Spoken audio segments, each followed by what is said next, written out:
अत्रि अनसूया. हा. अत्रि हे मानसपुत्र ब्रह्मदेवाचे ब्रह्म. आणि अनसूया त्यांची पत्नी. बरोबर. अत्रि म्हणजे त्रिगुणातीत असणारे ते अत्रि. हा. म्हणजे तामस राज सात्विक त्या त्रिगुणाच्या पलीकडे जाणार. आणि अनसूया याचा शब्दाचा अर्थ असूया गेला नाही कोणाबद्दलच, अशी पतिव्रता स्त्री होती. आणि तिचं पातिव्रत्य बघून तिच्या अंगात एवढं सामर्थ्य प्राप्त झालं की आपल्या इतकं सामर्थ्य प्राप्त झालं. तुम्हाला त्याच्यावर एक गोष्टच सांगतो बारकेशी, की महाभारताची गोष्ट आली सांगितली मला माहीत नाही परवाची गोष्ट, तो सांगतो की एक कौशिक नावाचा ब्राह्मण होता. थोडं विषयांतर करून म्हणजे पातिव्रत्याचा प्रभाव किती असतो याच्यावर गोष्ट सांगतो. अनसूया पतिव्रता होती, तर पातिव्रत्य किती होतं की सूर्य तुला घाबरत असे, चंद्र घाबरत, सगळे देव घाबरत होते तिला.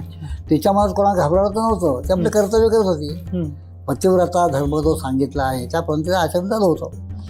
पण ते एक सामर्थ्य प्राप्त होतं आपल्या म्हणजे आपल्या स्वतःच्या कर्माने एक सिद्धी प्राप्त होत असते स्वकर्तव्याने, अशी तिला प्राप्त झालेली होती.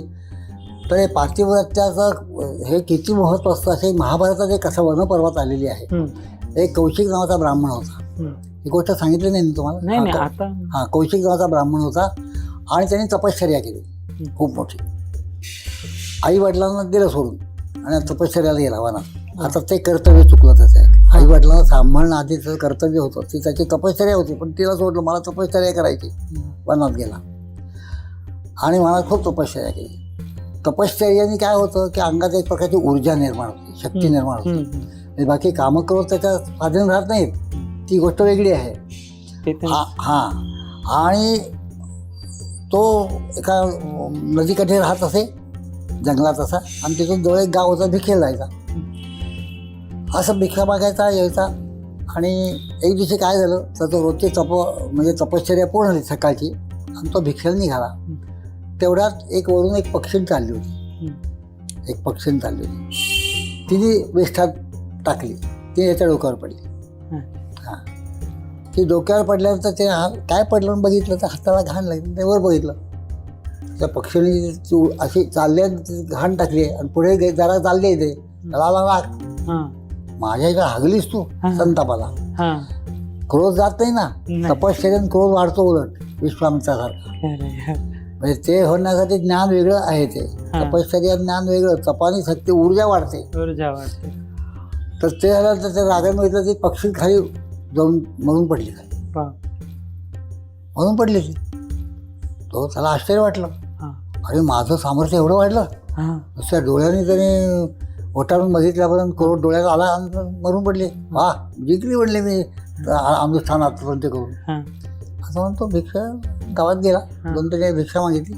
एका घरापुढे उभा राहिला, माझी भिक्षा द्या बाबा. त्या बाईने तिथून हात केला असा. तेवढ्यात तिचा नवरा घरात आला, तिचा नवरा. तो नवऱ्याला त्यांनी भिक्षा मात्र खाली ठेवलं, भिक्षा ठेवली खाली आणि त्या नवऱ्याला बसायला सांगितलं. त्याला पाणी दिलं, घामाघूम झालेलं तो पदरानं त्याचे घाम पुसतात, त्याला पाणी दिलं पहिला. तेवढं त्याने अहो लवकर भिक्षा द्या, किती उशीर करताय असं तो म्हटला. नाही आलेच म्हणाले, क्षमा करा. भिक्षा घेऊन आली. आल्यानंतर त्यांनी म्हटलं किती वेळ म्हटले उशीर करायचा, काही वाटतं की नाही, आम्ही किती वेळ उभं राहायचं. म्हणजे शांतपणे भिक्षा घ्या, असं डोळे वटावून माझ्याकडे बघू नका, मी काही ती पक्षी नव्हे. अरे बापरे, मी ती पक्षी त्याच्या हातून डोळेच खाली पडले. बरोबर आहे.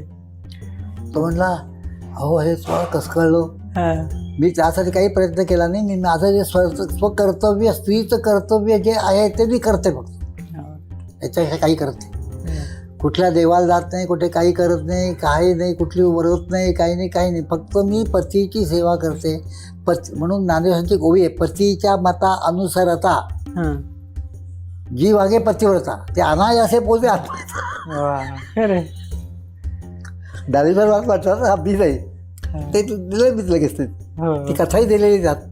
हा, मग तो म्हणला हे पण ज्ञान म्हणली तुम्ही आई वडिलांना सोडून तपश्चर्या करताय. आई वडिलांना सोडून तपश्चर्या काही फुकट आहे म्हणजे ज्ञान तुम्हाला मला सांगा. मी कसं, मी सांगत नाही म्हणले.